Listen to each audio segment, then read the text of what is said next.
intentant agafar el fil conductor d'aplicar mirades noves sobre tot el que s'ha parlat avui, sobretot al món dels festivals, sí que hi ha diverses idees que han anat tota l'estona de forma transversal, s'han anat repetint al llarg de totes les taules. Potser aquesta última de dones ha sigut la més única en aquest sentit, que són la idea de com dialoguen la mirada local i la mirada global.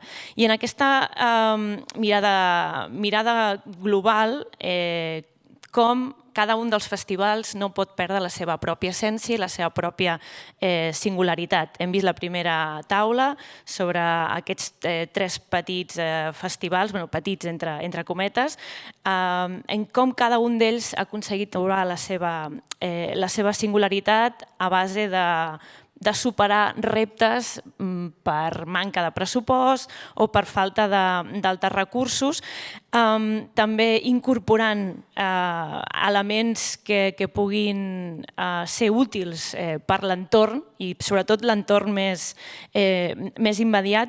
I aquesta idea connectava molt bé també amb la taula d'internalització, de com un festival pot ser internacional, però si en el lloc on s'estableix no hi deixa arrels, aquest festival potser no té sentit.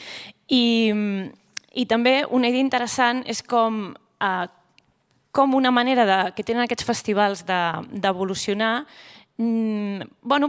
Podem pensar, un festival a l'hora de créixer que ha de fer-se més gran, més gran, més gran, però cap a on ha de fer-se més gran? I crec que és interessant una de les idees que ha dit el Jordi Herreruela del Festival Cruïlla, que és que una manera de créixer també és créixer amb el que tens més a prop, que és contractant la gent del teu propi barri.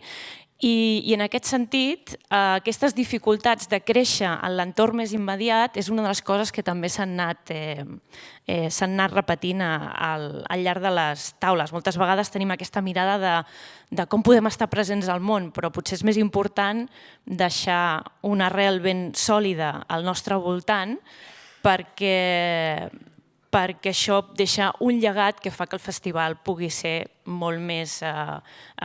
tingui una vida molt més llarga i és una de les coses que també deia la Catherine Deventer, com un festival pot ser un llegat per les generacions posteriors. Més coses. També s'ha parlat molt d'ecologisme, de sostenibilitat.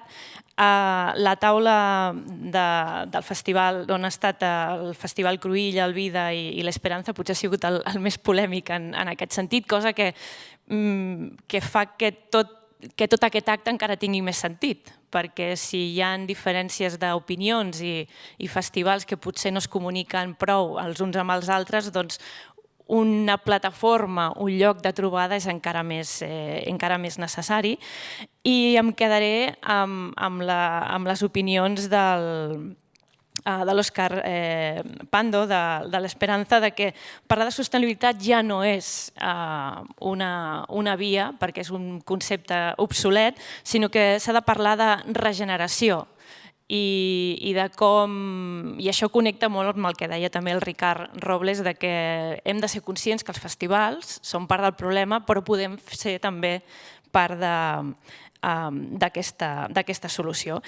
I ja per acabar, que he perdut una mica el control del temps, però amb les presses dels 5 minuts, i després l'última taula, la de dones, totes les dificultats que pot tenir la dona dintre del sector de la música. La Laura Duran, del Canet, ella intentava apostar per una mirada positiva perquè deia que el que està passant ara podrà ser un referent i una manera de transformar la societat perquè d'aquí 20 anys una taula com aquesta, on ens preguntem on són les dones, ja no sigui totalment necessari. I bé, hi hauria moltíssimes coses més. Segur que la intervenció que estic fent li falten moltíssims matisos perquè s'han dit milers de coses, però bueno, jo crec que segurament aquest fòrum donarà peu a moltíssimes altres coses i prenem nota d'aquesta possible taula de cooperació entre festivals que segurament donarà fruits en un futur. I moltes gràcies.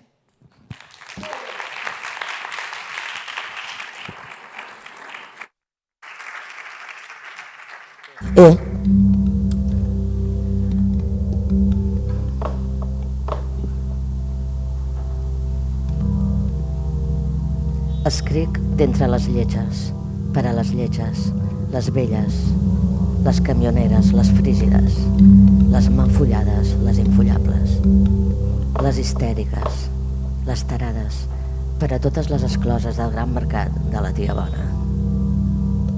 I començo per aquí perquè quedi clar, no em disculpo per res, no he vingut a queixar-me. Trobo fantàstic que també hi hagi dones que els agradi seduir, que sàpiguen seduir, que sàpiguen casar-se. Dones que facin olor de sexe i altres que facin olor del berenar dels nens quan surten de l'escola. Fantàstic que n'hi hagi de molt dolces i altres del tot realitzades en la seva feminitat. Que n'hi hagi de joves, de molt guapes i coquetes i radiants. Francament, me n'alegro per totes aquelles que ja els sembla bé com els hi van les coses. Ho dic sense la més mínima ironia. Passa senzillament que jo no formo part d'aquest grup. Jo parlo com a proletària de la feminitat. Quan cobrava la renda mínima no em feia cap vergonya ser una marginada, només sentia ràbia. És la mateixa ràbia que sento com a dona. No em fa cap vergonya ser una tia que no està boníssima. En canvi, estic farta que com a dona que interessa poc als homes em facin saber contínuament que ni tan sols hauria de ser aquí. Sempre m'ha existit, encara que no sortíssim a les novel·les d'homes. Homes que només s'imaginen dones amb les quals em voldrien anar al llit. Jo com a dona sóc més King Kong que Kate Moss.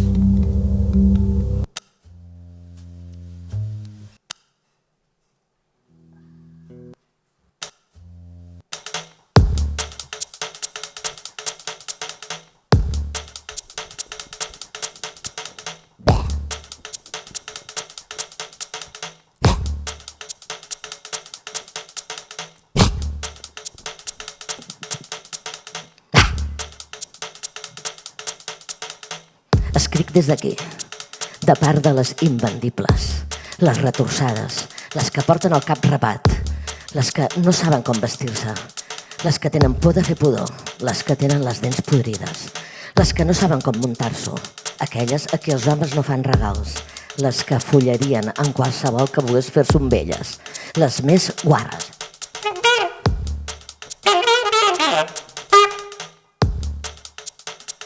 Les més putes.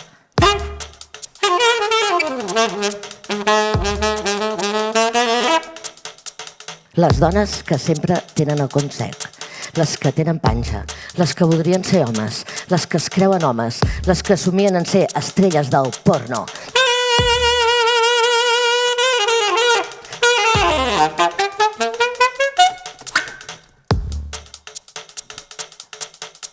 Les que tenen el cul gros, les que tenen els pèls durs i negres i no es depilen, les dones brutals, estridents.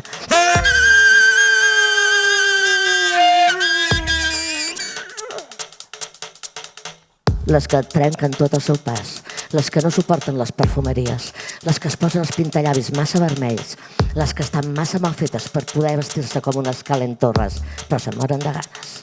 Les que voldrien portar roba d'home i tenir barba, les que ho volen ensenyar tot, les que són púdigues perquè estan acomplexades, les que no saben dir que no.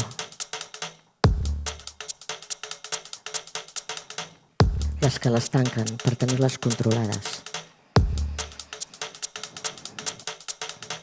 Les que fan por. Les que fan pena. Les que no fan enveja. les que tenen la pell fofa, la cara plena d'arrugues, les que somien en fer-se un lifting, una liposucció, les que voldrien operar-se el nas però no tenen els diners per fer-ho, les que estan desgastades, les que només es tenen elles mateixes per protegir-se, les que no saben protegir, les que passen dels seus fills, les que veuen els bars fins caure per terra, les que no saben comportar-se. I escric també per als homes que no tenen ganes de ser protectors, els que voldrien ser-ho però no saben com, els que no saben barallar-se, els que ploren amb facilitat, els que no són ambiciosos ni competitius, els que no la tenen gran, ni són agressius, els que tenen por, els que són tímids, vulnerables, els que prefereixen ocupar-se de la casa més que d'anar a treballar, els que són delicats, calbs, massa pobres per agradar, els que tenen ganes que se'ls doni pel cul, els que no volen que ningú compti amb ells, els que de nit, quan estan sols, tenen por.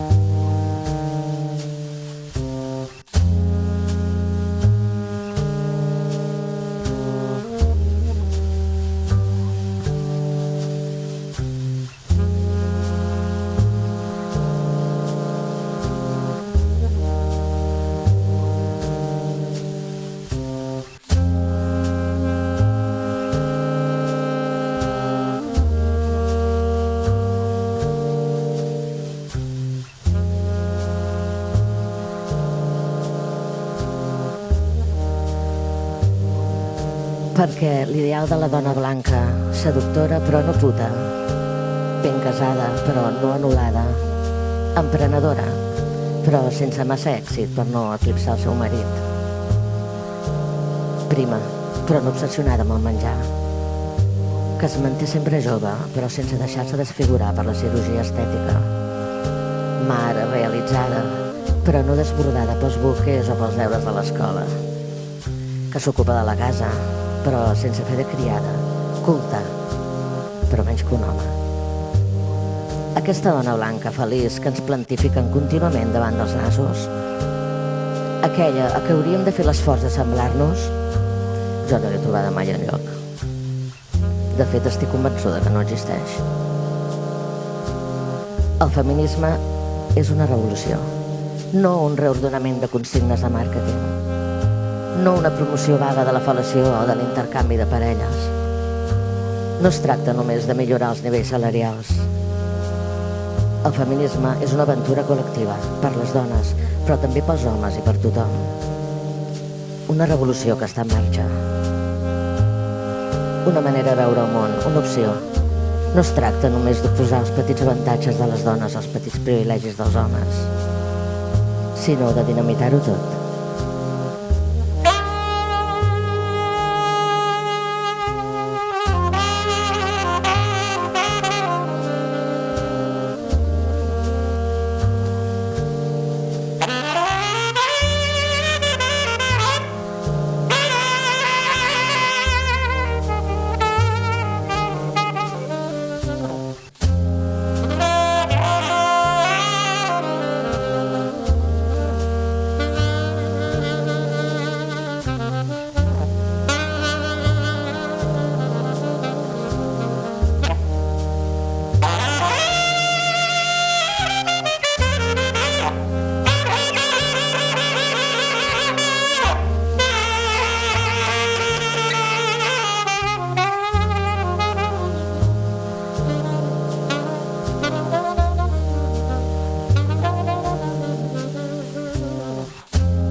I dit això, bona sort, noies, i bon viatge.